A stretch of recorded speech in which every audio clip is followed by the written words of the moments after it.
Assalamualaikum warahmatullahi wabarakatuh, rekan-rekan sekalian, sobat-sobat P3 RSI. Jumpa lagi kita di podcast P3 RSI. Kali ini kita akan membahas satu tema yang sangat menarik yang beberapa waktu yang lalu sempat mencuat di beberapa kasus, yaitu perdagangan anak atau prostitusi online, di mana terjadi di salah satu apartemen di Jakarta Utara. Nah, kasus ini sebetulnya berulang. Masalahnya orang bertanya-tanya, bagaimana sih pengelolaan apartemen saat ini? Nah, bahkan ada yang berpendapat PPRS dan badan pengelola yang paling bertanggung jawab terhadap persoalan ini. Padahal, sebagian masuknya prostitusi di apartemen ini berawal dari mudahnya penyewaan harian yang dilakukan baik itu pemilik maupun agen properti. Nah, lalu bagaimana sebetulnya duduk perkara yang akan prostitusi online di apartemen ini? Siapakah yang patut disalahkan? Sementara ini kan banyak pandangan bahwa yang bertanggung jawab itu adalah PPRS dan badan pengelola. Nah, kali ini untuk membahas persoalan ini, saya mengundang dua narasumber yang cukup kompeten untuk membahas masalah ini. Beliau adalah Bapak John Kaliduan SH. Beliau adalah anggota Dewan Penasehat P3 RSI yang merupakan organisasi yang melingkup menaungi organisasi P3 SRS di seluruh Indonesia. Kedua, ini Bapak Ishak Lopung. Beliau ini adalah GM pengelola Kalibata City. Nah, kebetulan banyak juga beberapa kali menjadi sorotan. Nah, saya langsung aja ini Bapak-bapak sekalian, Pak John, bagaimana kabarnya Pak John? Sehat, Pak? Sehat, alhamdulillah. Iya, walaupun usia udah di atas 50 tahun ya, Pak ya? Betul. Tapi tetap semangat. Amin. Pak Ishak juga demikian. Gimana kabar Pak Ishak? Baik, sehat selalu. Hari ini perjalanan gimana Pak? Lalu lintas? Sepi. Udah lancar. Mulai jadi lancar. Oke Pak, ini tema yang menarik sebetulnya. Saya mulai dulu dari Pak John ya. Nah, dari tadi yang saya sampaikan Pak, kasus di depan. Nah, bagaimana Pak John sebagai penasehat P3 RSI ini melihat persoalan ini Pak, maraknya kasus prostitusi di apartemen Pak? Ya, terima kasih. Apa yang Bapak sampaikan tadi itu memang sangat menarik.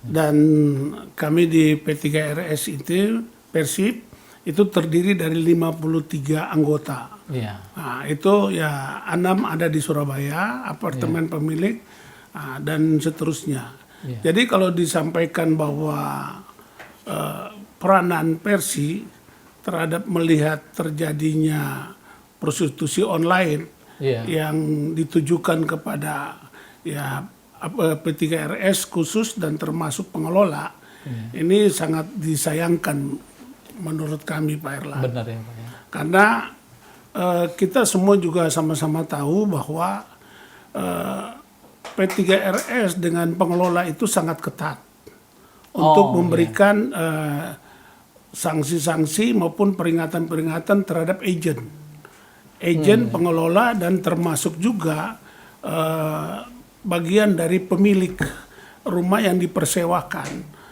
Itu ketentuan yang dikeluarkan oleh P3 RS maupun pengelola itu jangka waktu 3 bulan.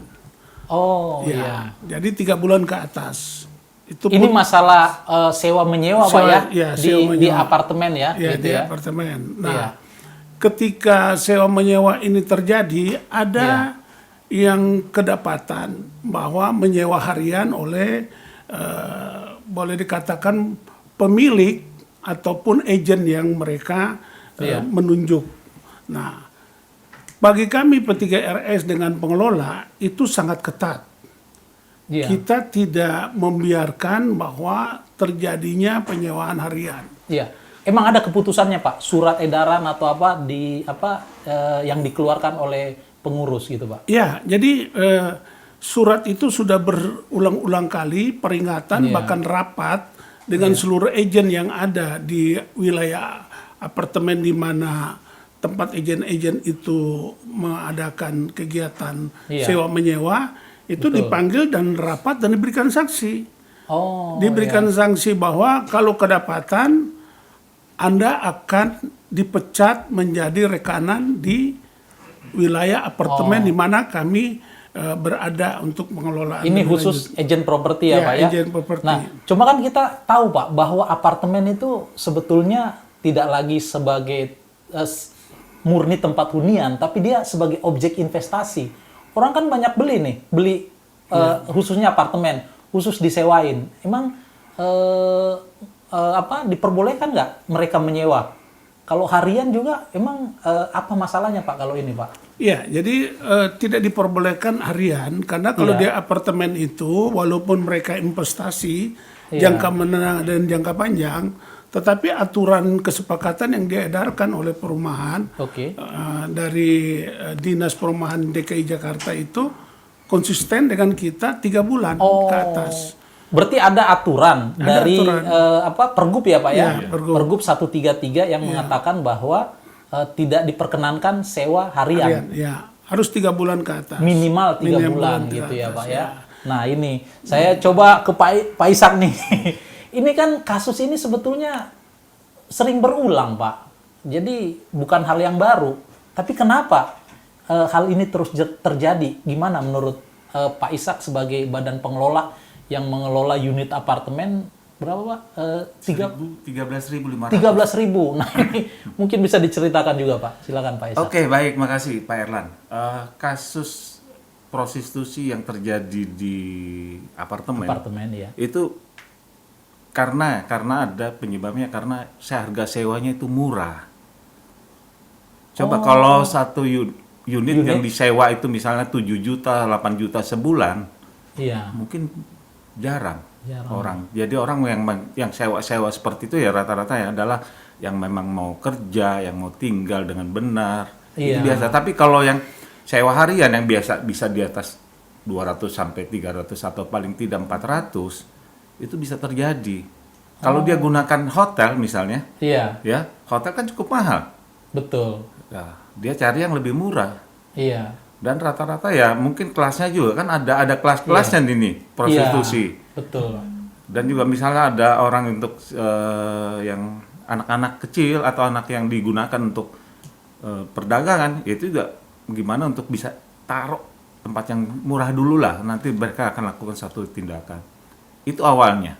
Oh, iya iya. Jadi bukan karena apartemen itu apa ya, kayak Kalibata City atau tempat yang lain, saya pikir Iya. enggak lah, karena memang ada yang seperti itu. Berarti apartemen ini ditempati karena memang dilihat dari penyewaannya dibanding hotel apa semua dia lebih murah ya. Betul. Dan mungkin dalam Mungkin di tanda bawah kutip- Melati juga sama.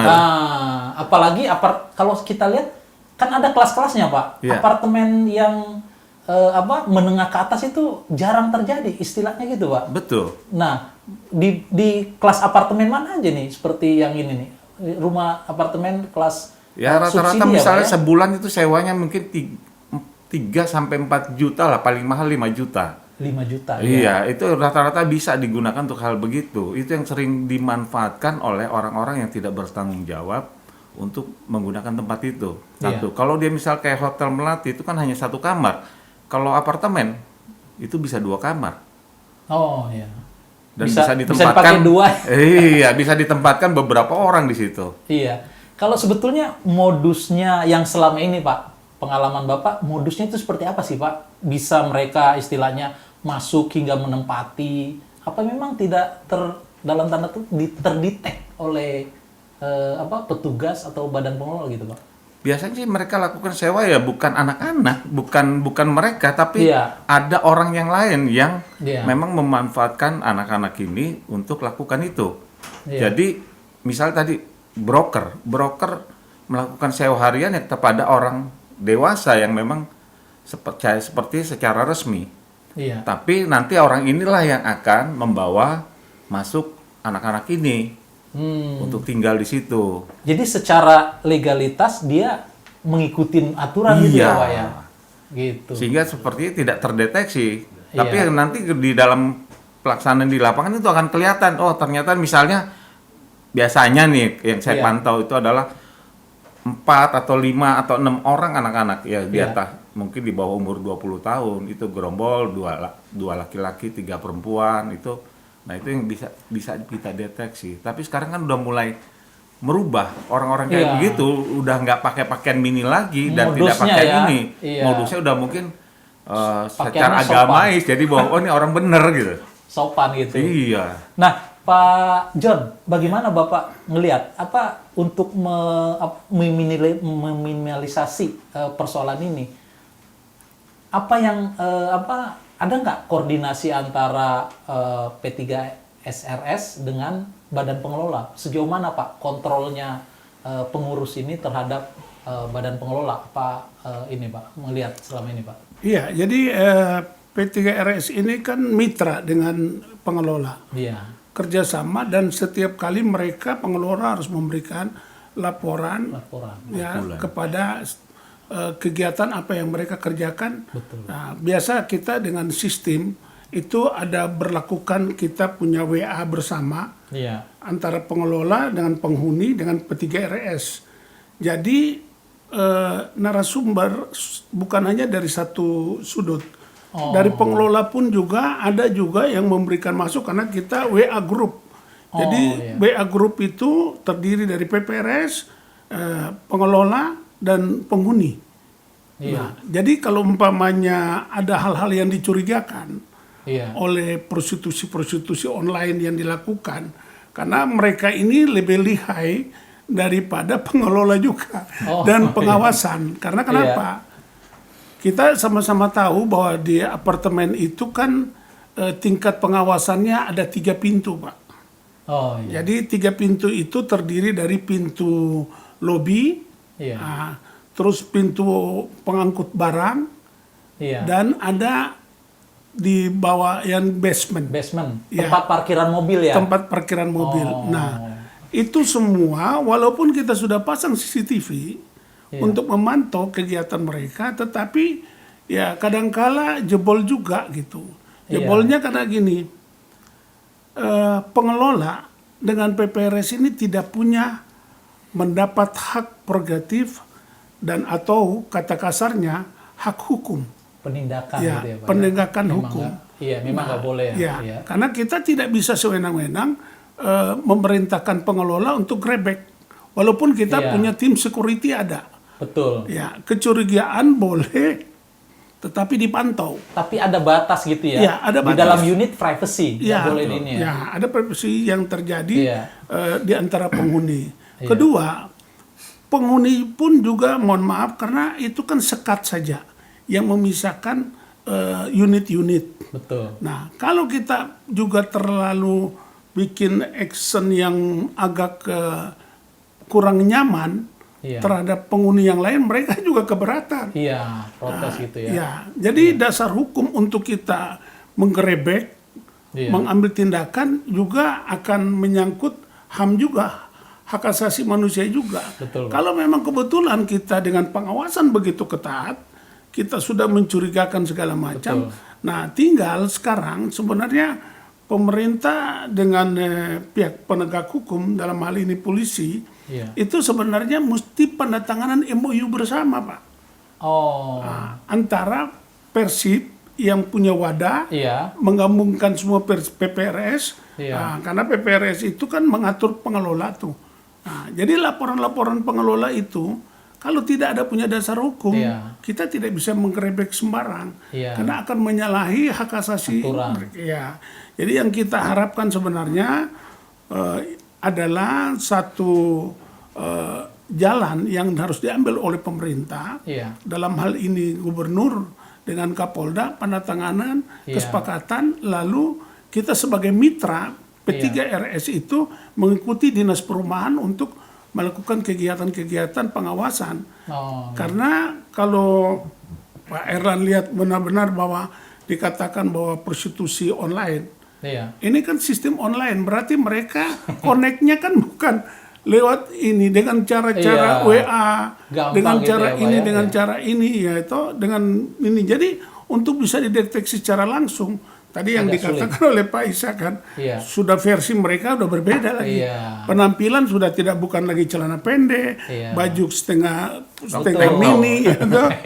Sehingga bisa dideteksi. Ini kadang-kala mohon maaf seperti orang ke pesta juga. Oh, Ya toh, seperti ibu-ibu belanja juga. Iya. Jadi kalau mereka dengan cara masuk dari pintu depan, itu security sudah dibina. Ada yang curigakan segera melapor kepada pengelola. Pengelola akan bekerja sama dengan PPRS untuk tindak. Tetapi kalau dia masuk dari basement, ini naiknya ini kan itu bisa langsung ke unit ya, Pak ya? langsung Bisa. ke unit. Oh, Nah, begitu. ini Pak Ishak, itu tadi menarik tuh. Jadi kan kemungkinan nih dari timnya Pak Ishak sendiri kan sudah udah punya prosedur. Iya. Kalau masuk lewat lobi sih gampang dideteksi Pak di itu. Terus gampang lah untuk itu. Tapi kan kalau penjahat kan udah punya niat yang tidak baik kan, pasti dia tidak melakukan itu. Pasti Lewat dia mana tahu aja nih ya? lewat basement. Dan Bapak kan juga udah tahu nih modus-modus mereka.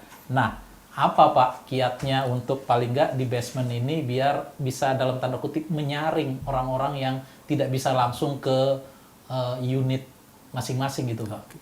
Baik, saya mau jelasin dikit dulu berkaitan dengan apartemen. Apartemen ada yang memang pintu masuk ada lewat basement, Iya, ada yang memang lewat lobi langsung. betul. Ada ya kayak di Kalibata sendiri kita punya basement, Iya. tapi nggak ada pintu masuk ke tiap unit untuk lewat basement. Oh, tergantung kebijakan masing-masing ya, ini ya.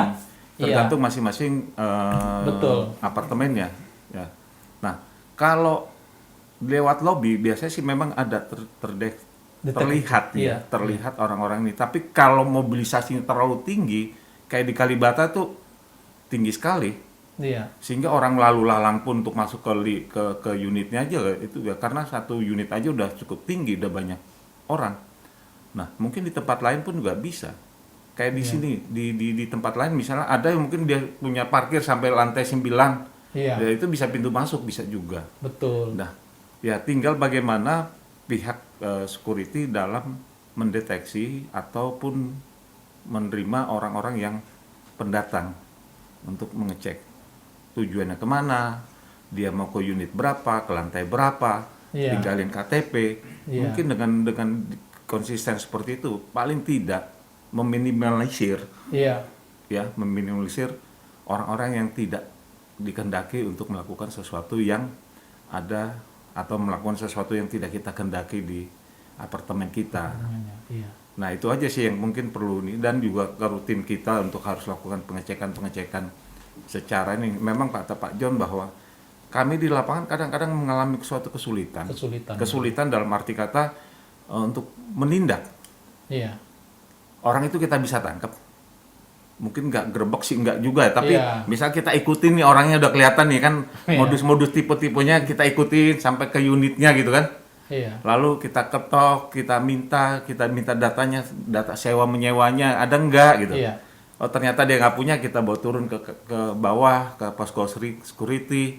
Nah setelah itu nextnya apa gitu? Itu yang kadang-kadang agak ada kesulitan. Yang tadi Pak John saya sih setuju. Ada suatu kesepahaman antara Iya. Pemda dan kepolisian Iya. untuk bikin agreement supaya kita pun punya suatu tindakan. Ini mau diapain orang ini? Backup kebijakan gitu ya, Pak Betul. ya, Dini. Jadi, Supaya dia jangan bingung. Saat kita tangkap ini, kayak pernah kejadian di tempat kami, setelah kita tangkap, memang kita nggak dapat bukti bahwa dia melakukan Iya. itu. Tapi karena dia sewa harian, iya. ya sudah kita panggil orang tuanya, Iya. teleponin, suruh datang, atau orang itu kita usir dan kita panggil orang yang memang sewa hariannya itu. Iya. Seperti itu.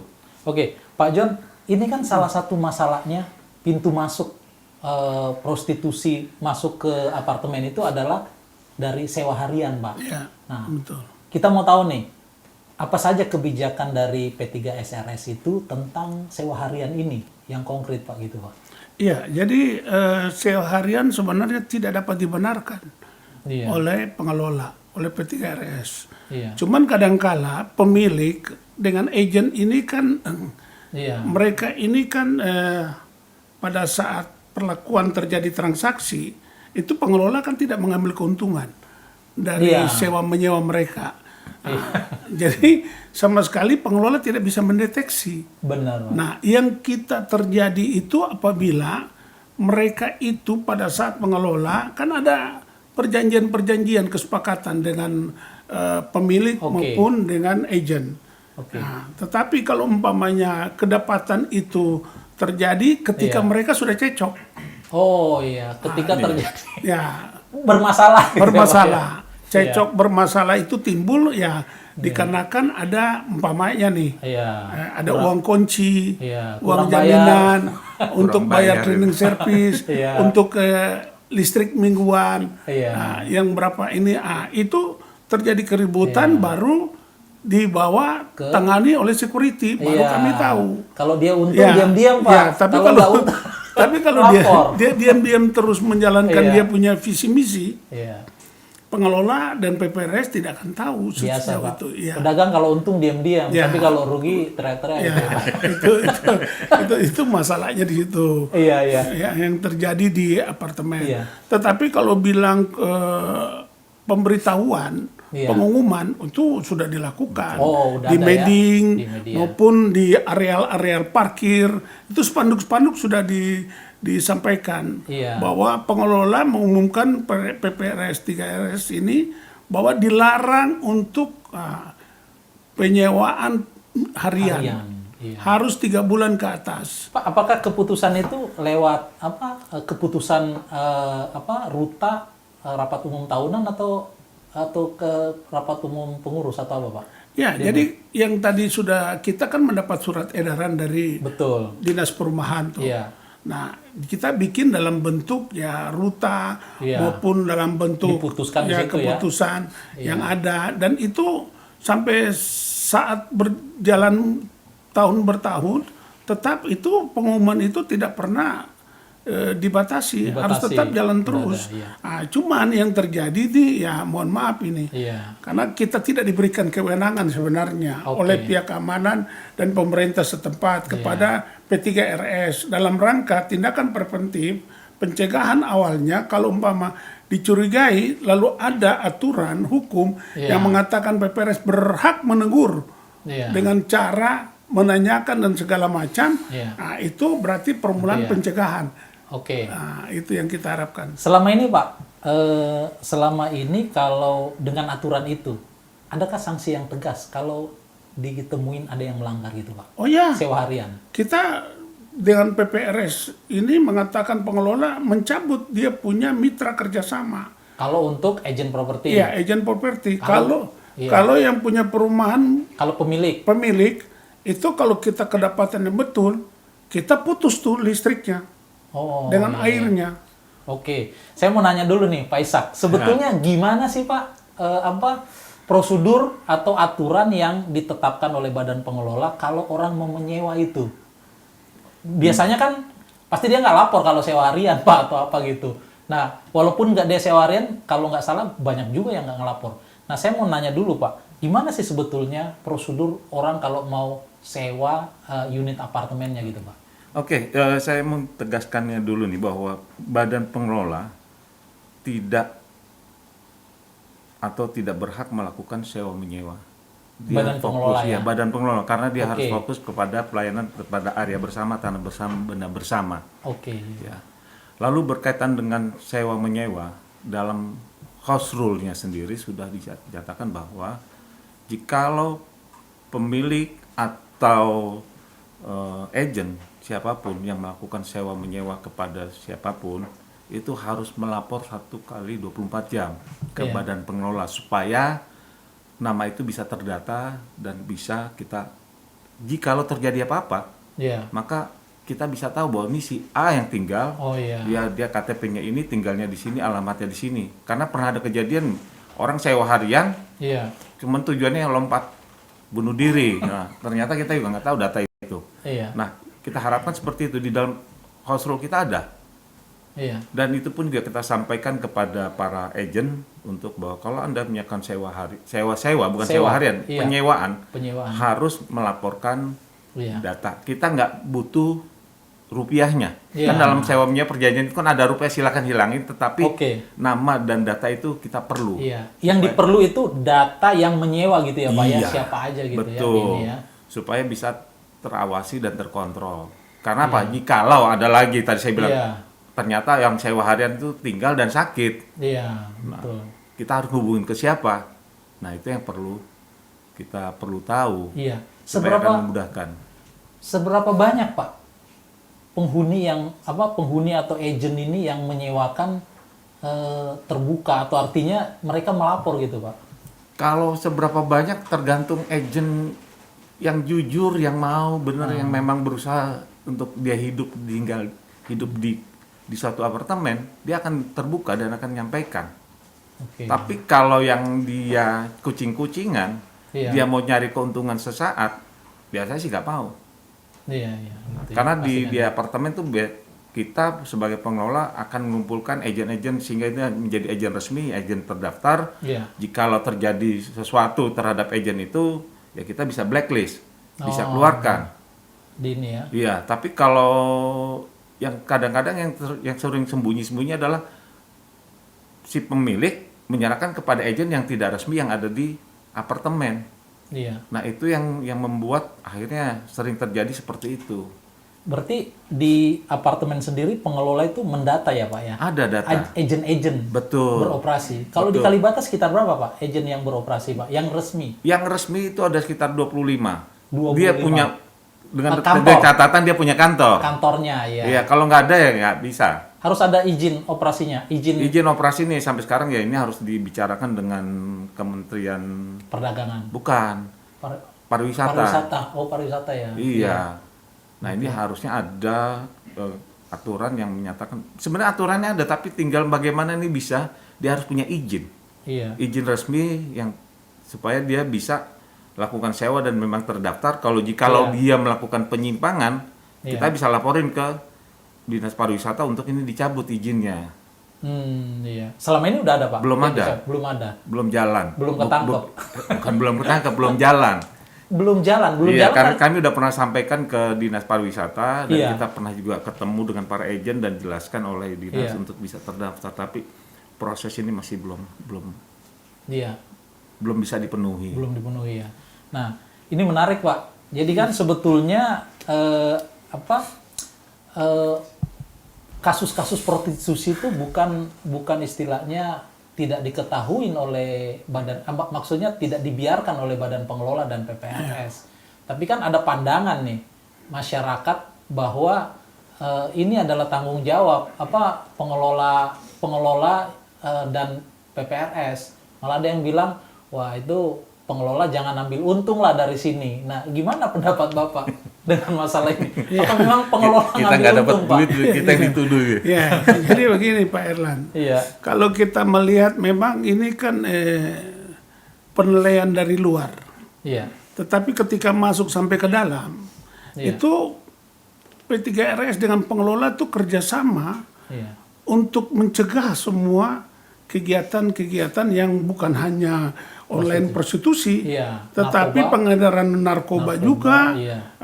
juga mohon maaf juga, kadangkala ya biasa istri-istri kedua juga ditampung di apartemen juga Pak. Iya, iya. Jadi itu juga bagian daripada ya mohon maaf terjadinya Iya. ya hal-hal yang dianggap bahwa pengelola menyembunyikan ketiga hal itu. Iya. Padahal tidak sama sekali, Pak. Yang datang mengontrak itu umpamanya taruh Iya. dia mengontrak buat dia punya permaisuri kedua Iya. tanpa ada pemberitahuan ke pengelola. Dan pengelola juga Ya. nggak berhak nanya gitu ya, Nanti Pak ya? ketika sudah terjadi masalah, Iya. datang ribut-ribut ini sampai melempar ini, baru pengelola mengatasi ini gitu. Nah, hal-hal ini kan sebenarnya termasuk juga ya narkoba juga. Iya. Dijadikan sarang tempat pertemuan untuk ya, karena mohon maaf, kegiatan itu semua karena ketentraman Pak. Dan semua tahu bahwa di apartemen itu rata-rata, mohon maaf, orang sibuk semua.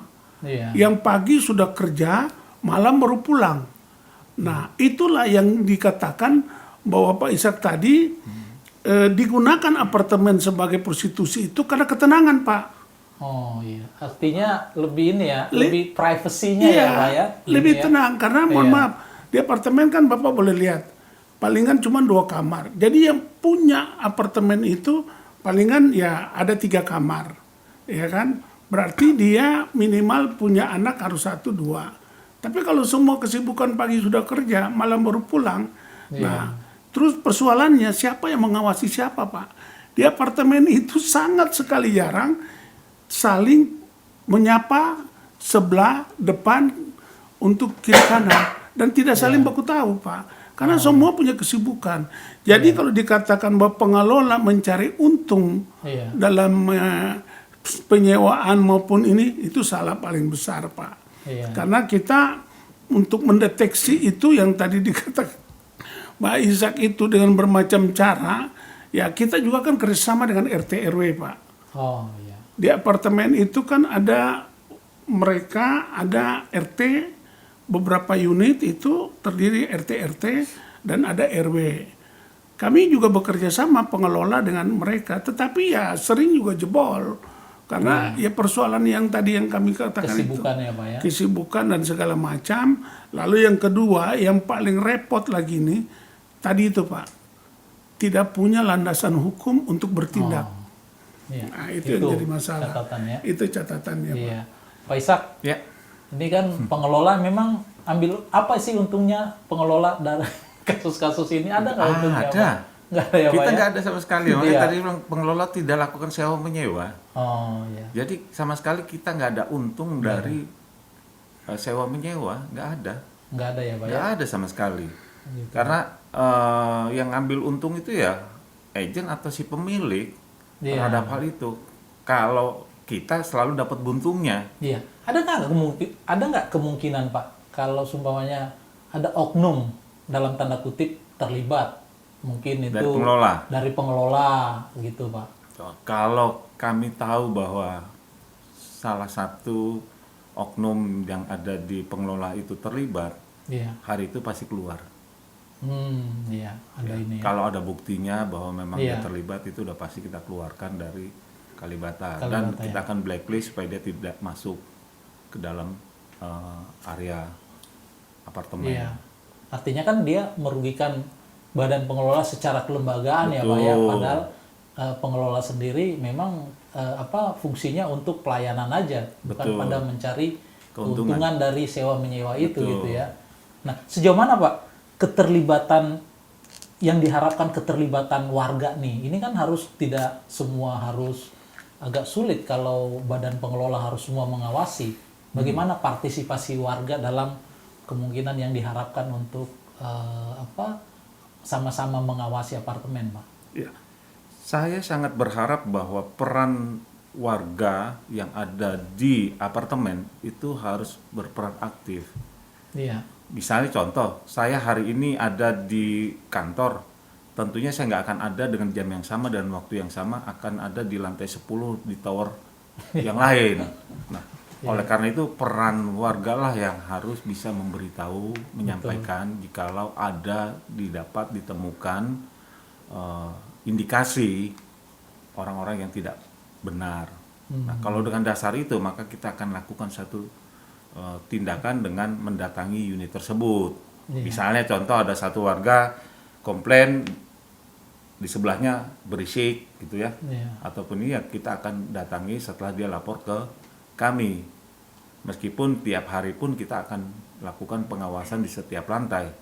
Itu kita jalanin. Iya. Terus gimana Pak? Sejauh mana koordinasi dengan pihak berwajib Pak selama ini Pak? Terutama dalam menangani kasus-kasus kejahatan lah gitu Pak. Koordinasi dengan aparat terkait. Iya. Ya, kami selalu lakukan hal itu. Ya, kami temui biasanya atau tiap bulan kita datangi juga atau kita koordinasi dengan mereka untuk kita menjaga hubungan. Jikalau memang ada terjadi lagi, mereka akan segera datang untuk melakukan tindakan ya sehingga orang yang dicurigai bisa langsung dibawa. Ya, kita bukan hanya ke para kepolisian, tapi juga ke kelurahan, kita juga koordinasi dengan kecamatan, kita juga koordinasi dengan wali kota atau mungkin di tingkat gubernuran juga kita lakukan, ya. Terus juga termasuk kepada KPAI kalau misalnya terjadi prostitusi dan dengan kementerian-kementerian yang ada terkait, itu kita biasa lakukan koordinasi dengan mereka. Oke, ya. Mungkin yang terakhir nih, Iya. apa himbauan Pak John terhadap persoalan ini? Tadi juga sudah disampaikan bahwa perlunya ada sinergi antara pemerintah dengan pihak berwajib dan badan pengelola. Nah, apa harapan Bapak ke depan tentang biar persoalan ini bisa dikurangin gitu Pak di apartemen? Ya, jadi terima kasih. Jadi kalau kita lihat Pak Erlan sekarang ini kan sudah marak nih.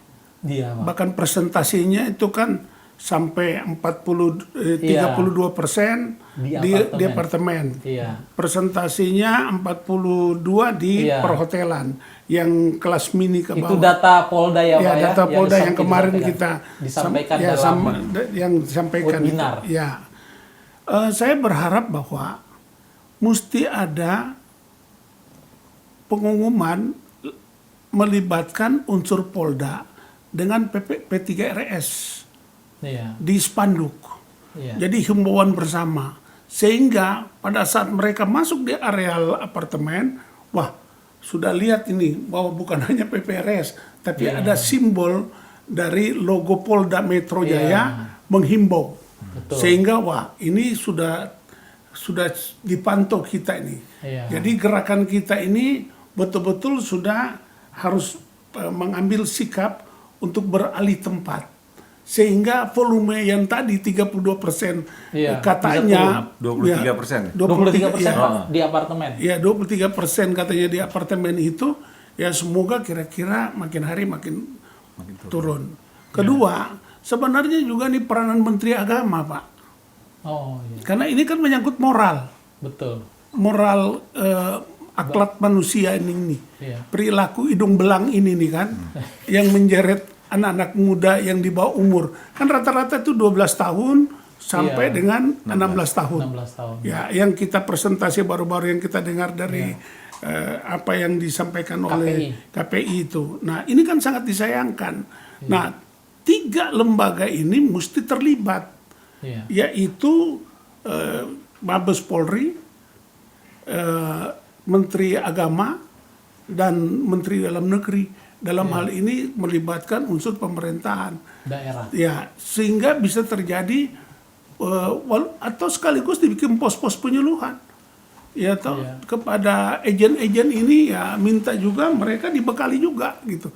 Bayangkan kalau kita di Persi ini kan 53 anggota. Iya. Apartemen seluruh Indonesia. seluruh daerah yang berada di DKI Jakarta ini kan ya kurang lebih kan sekitar 40 lebih penghuni yang punya perhotelan, apartemen. Beliau sendiri aja 13.000. Iya. Coba Unit.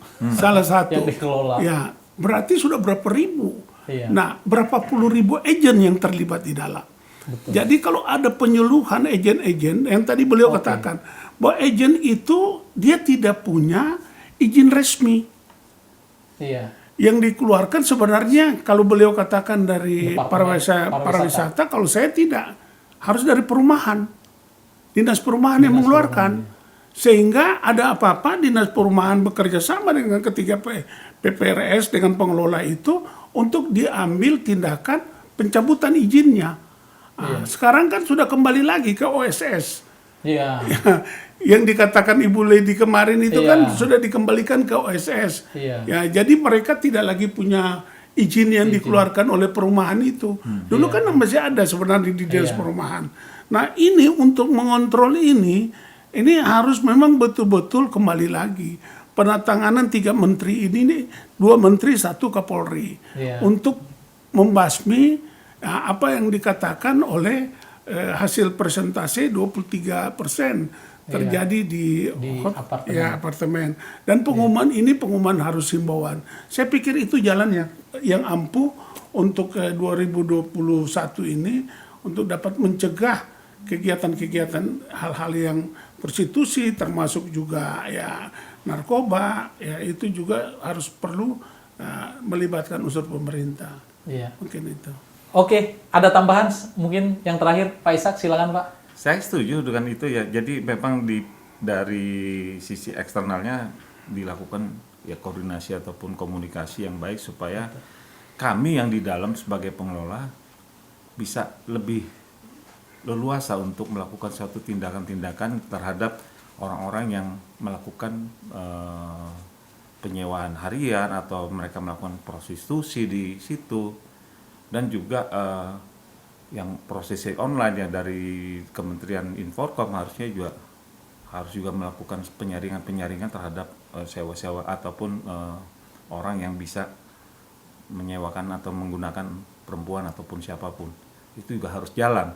Nah, kami sih yang di pengelola ya, kami tetap berharap mungkin bukan hanya di Kalibata, tapi kepada semua yang pengelola yang ada di Indonesia ya, kita harus sama-sama ataupun kita masing-masing juga menjalankan ataupun melakukan pengawasan lebih ketat lagi supaya prostitusi itu tidak terjadi di Kalibata atau terjadi di apartemen yang lain.